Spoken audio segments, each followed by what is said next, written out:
That around there. All righty. Hopefully you can hear me. Yeah, looks like sound's going. So first off, apologies for the delay in posting out this video.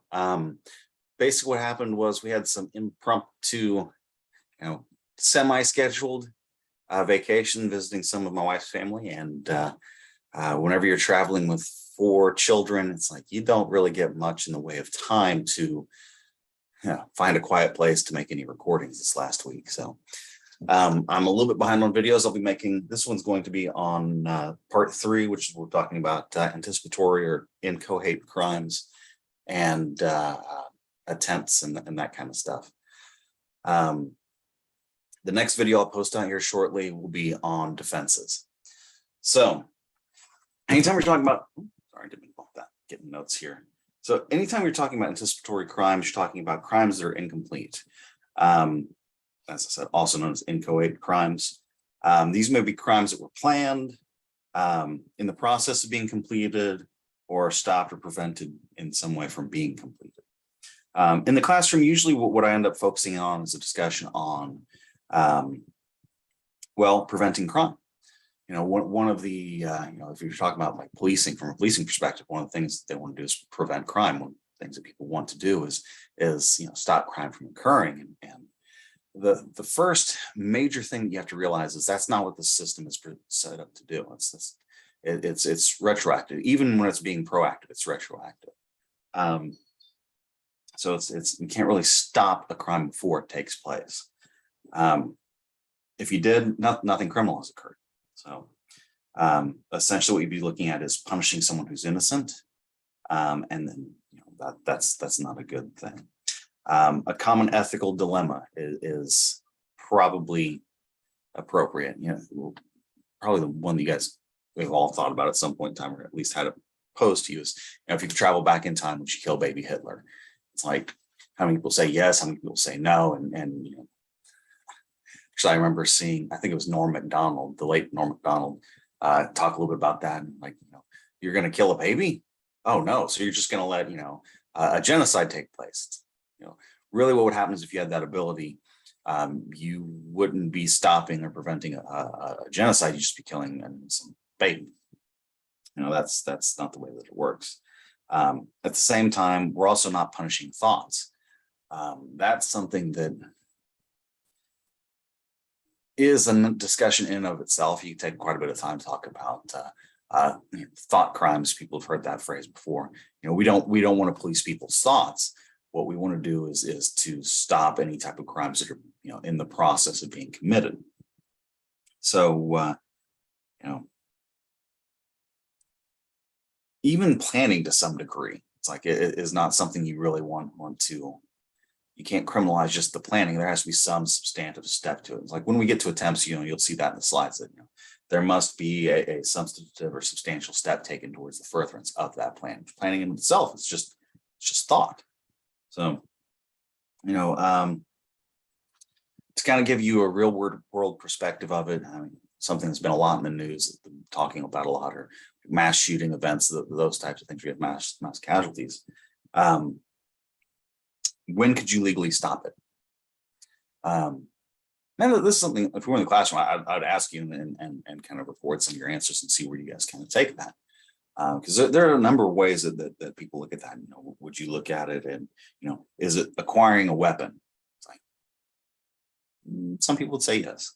Some people would say no. It's like, well, that's also, depending on the type of weapon, that may be a constitutional right. So it's like, at that point in time, how do you clearly separate out those who have a lawful purpose and an unlawful purpose? It's like, you can't, it's a really hard thing to distinguish, and we don't really have, I should say we don't have the ability to do that, but it's just, in doing so, you're going to deprive people of a constitutional right unduly. That's the big problem with that. Would it be accessing information on maybe soft targets, the schools or wherever it is that's, when I say soft target, someplace that doesn't have adequate defensive capabilities, a place that's not protected, one of the things you hear talk about more and more, red flag laws.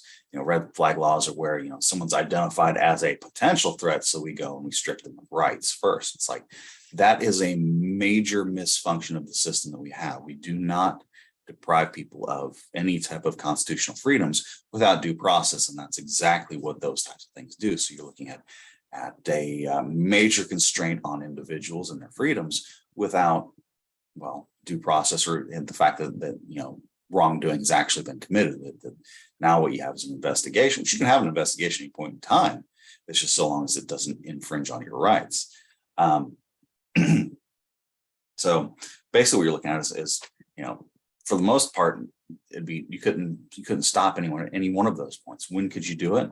Whenever they've taken a step towards substantially completing, substantially moving in the direction of that plan or that attempt.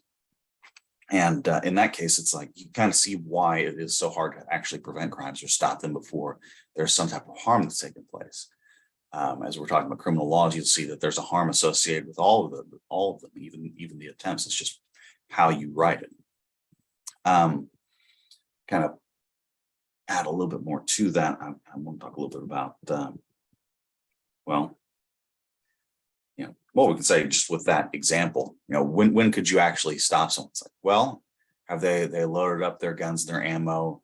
They've got a plan to go commit said mass atrocities, and they've stepped out that door. It's like, that's the point at which you could say, okay, they're making a clear concerted effort. And in other instances, it might be something different. Like, let's say, change the situation up a little bit and say something like, someone's using explosives. So what they've done is they've started gathering all the supplies to make explosives. Like, at that point in time, if you have, the fact that they've have information in how to make such weapons, and they are acquiring all of the items required to do so, and it's not something that they have any type of right to have, that's where you would draw that line, right?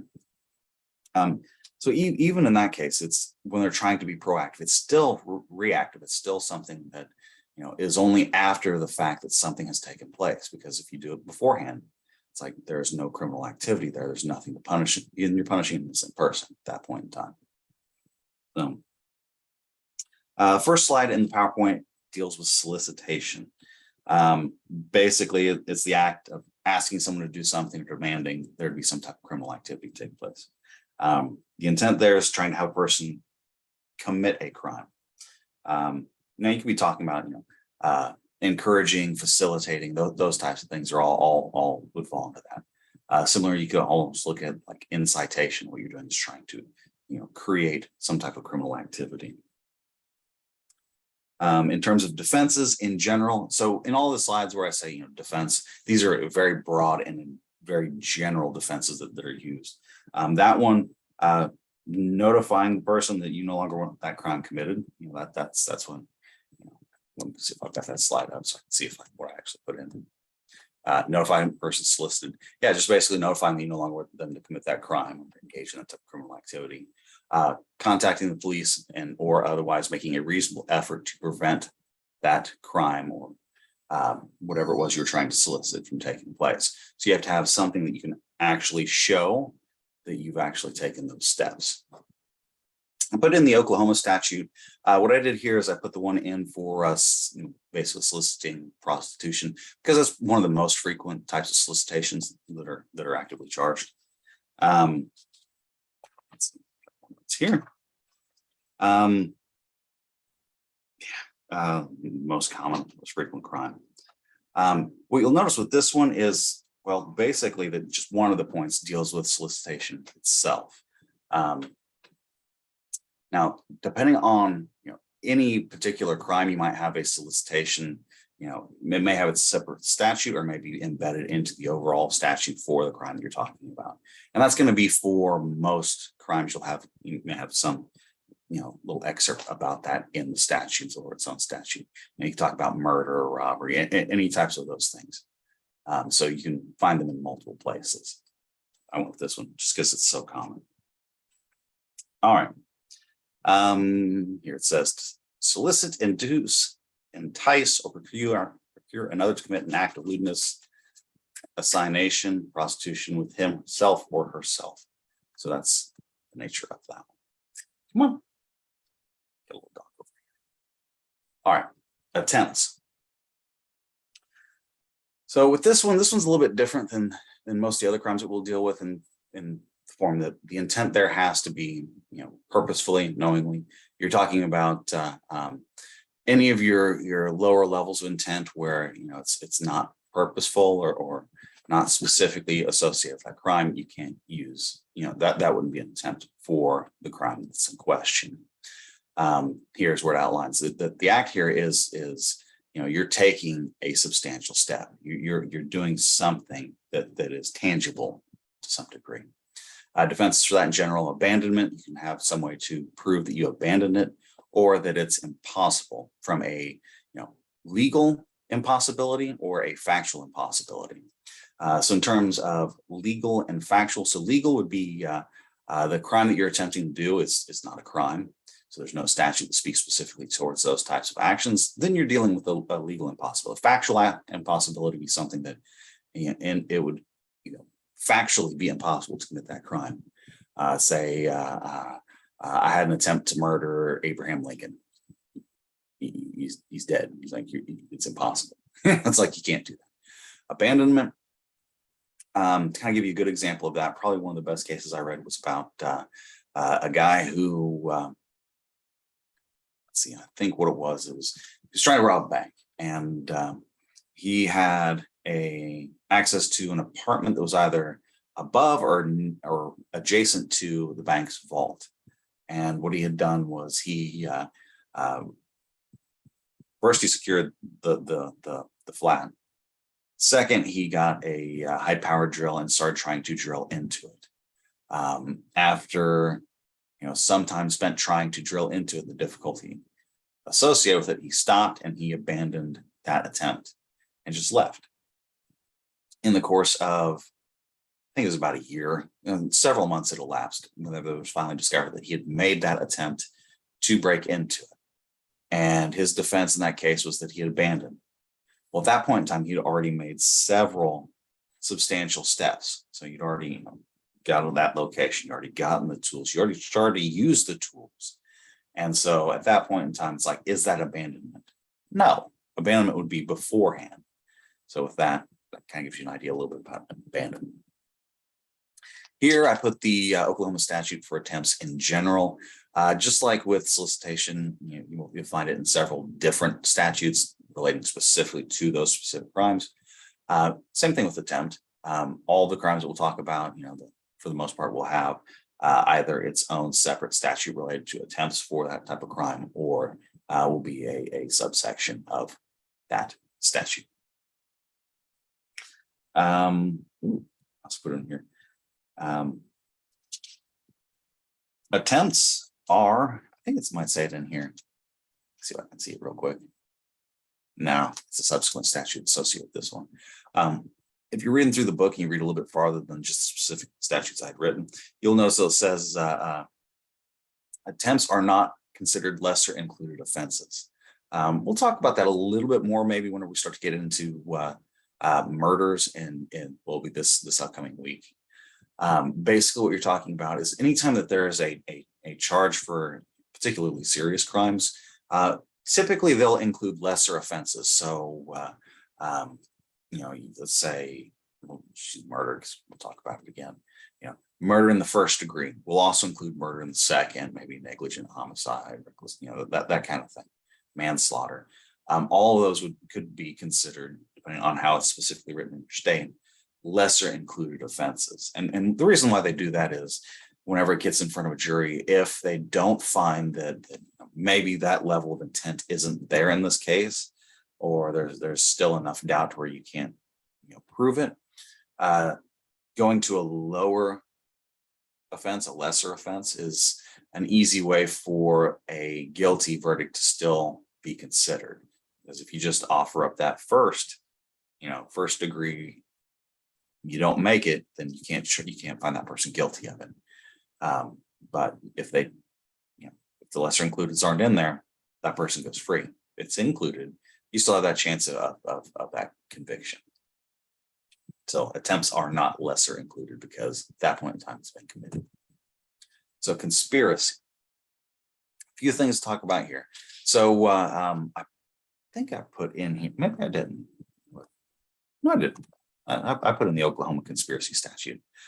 So the one for Oklahoma is pretty straightforward. It doesn't have degrees of conspiracy. Some states do. So it'd be, conspiracy in the first degree, conspiracy in the second, and then, distinguishing each of those. Typically, you're talking about severity, the seriousness of it. I guess it kind of adds a little bit more complexity to it.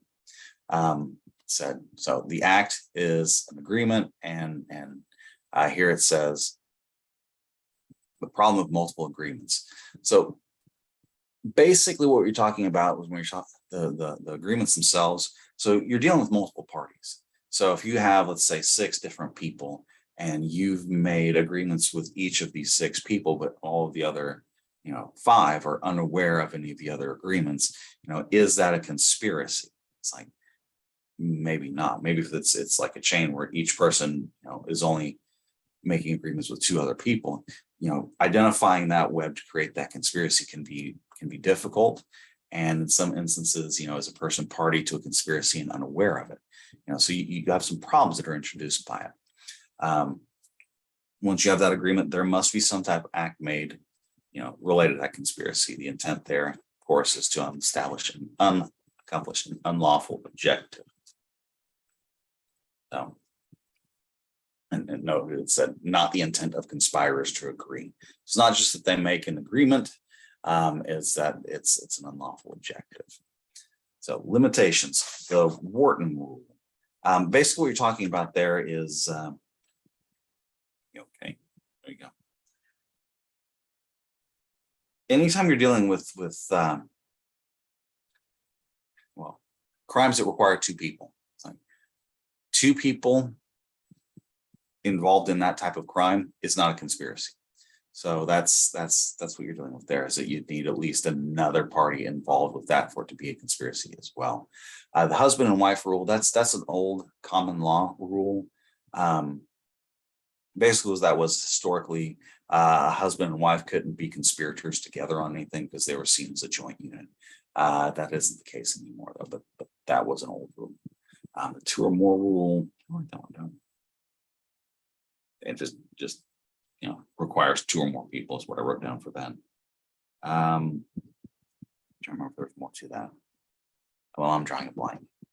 Corporation rule. That one's pretty straightforward. So what you're dealing with there is that if you have 2 employees of the same corporation, since they're part of that corporation, that's seen as its own entity. So at that point in time, they're only acting within the purview. Can you stop jumping on the bed? Dogs trying to find a comfortable place. If it's only within their official capacity at that corporation, they're not seen as separate entities. So they're seen as that corporation itself. And since you only have one party involved, it's not a conspiracy, even though it might be some illegal activity that they can both be guilty of. Defenses, withdrawal or abandonment. Again, so it's affirmative acts, things you have to be able to prove that a person is acting against that conspiracy and is in communication with the co-conspirators to cease that conspiracy. Here it mentions the Pinkerton rule. What that deals with is you can kind of see it under RICO as well, where those involved in conspiracy are all liable for any criminal activity any individual within that conspiracy makes. That's to say, we have conspiracy to defraud a bank, and in the process of that, Billy, Bob, John, and Tommy, they have their specific roles. This person's going to commit some type of computer crime. This one's going to do some type of bank crime. And the other person's going to do, whatever. It's like each one of those persons can be found, can be charged with all of the crimes each of the others commits. That you talk more about RICO, but like if you think about the case with mobsters where someone died in the course of what would fall under RICO. Each person can be charged with that. It's a good way to deal with it, the entire conspiracy. Here I put in the Oklahoma conspiracy statute. So that's there. As far as I know, RICO right after this one. Might move that around in the future. Okay, so parties to crimes. So we're dealing with multiple people. So the principal is whoever actually committed the crime. Accessory, you all should probably be familiar with that term already. So principal in the first degree, you perpetrated a crime by your own act. Second degree, you're inciting, aiding, abetting crimes commission. And it says present actually or constructively. So those two terms you should probably deal with actively, actually, or constructively. Actually, you're really there at the time of crimes committed. Constructively means you may not physically be there. So there's something. I'm trying to remember a good example for it in this situation. Usually, whenever you're dealing with that, it's constructive possession. That's more a policing thing. Basically, that means is it might not be in your possession, but it's still yours. You might not be in that particular, say, go with that bank fraud thing. You might not be there when the fraud actually takes place, but your involvement beforehand, what you've done has helped further that. All right. Accessory, you have two types there, before and after the fact. So before is when you're not presently there. After the fact is, basically you're talking about aiding and abetting is one of the old ways it was talked about. That you're helping them in some way. It says committed, receives, relieves, comforts, or assists the perpetrator in the purpose of hindering apprehension, conviction of that person. So that's one of those things knowing is involved in knowing what you're doing. Elements of accomplice liability. Okay, so the first thing is, whoever committed the actual criminal act has to be found guilty. If they're not found guilty, you can't be an accessory to anything. So that has to be established first. And then you're dealing with that the same, act and the mental state thing. Other issues, the working rule can come in here again. Defenses, you're talking about abandonment, and that's pretty much all I need to talk about there. So accomplice liability. I don't remember what I wanted to talk about with that one. That's not important. I'll probably remember that. Okay. There are a few statutes I put in here related to parties of crimes. So defines principals, defines accessories there, and follows standard form. Okay, here's where we get to RICO. So when you're dealing with RICO, you're dealing with enterprises. So basically, we'll move right on to the statute to talk a little bit about that. So when you read it, you're talking about organizations. So it gives you beneficial interest. So this is a long one. I only gave you one of the slides for it where it just talks about general definitions. Basically what you're looking at here is establishing a pattern. The pattern is what's important. So it's not just a single criminal act, but multiple involved to establish that racketeering is taking place. Yeah, I think I have it outlined here to read 1401 through 1419, but I only gave you 1402 because it's long.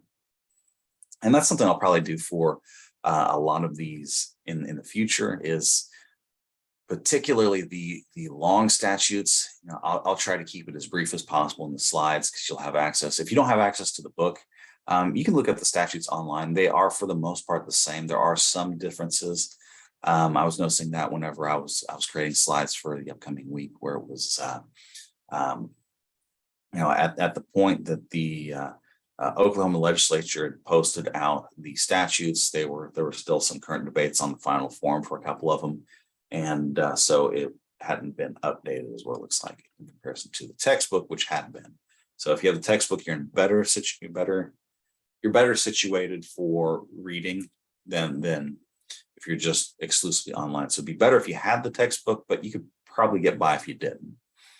And with that is a short video for anticipatory crimes, parties to crimes, and RICO and conspiracies and such, and inchoate crimes. I always have trouble saying that. I won't say cohate. Inchoate.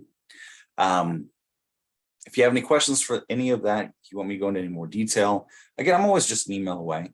I shouldn't take me as long to get videos up as what it did this week. This is kind of atypical. And responding to emails, if you emailed me during this week, you'd notice I was still responding to emails pretty quickly. But if you need anything, email me. I'm only an email away. And if you ever need to meet or anything like that, my schedule is fairly open. So you all take care, and I'll be posting out a video for defenses here in a few minutes. Thank you.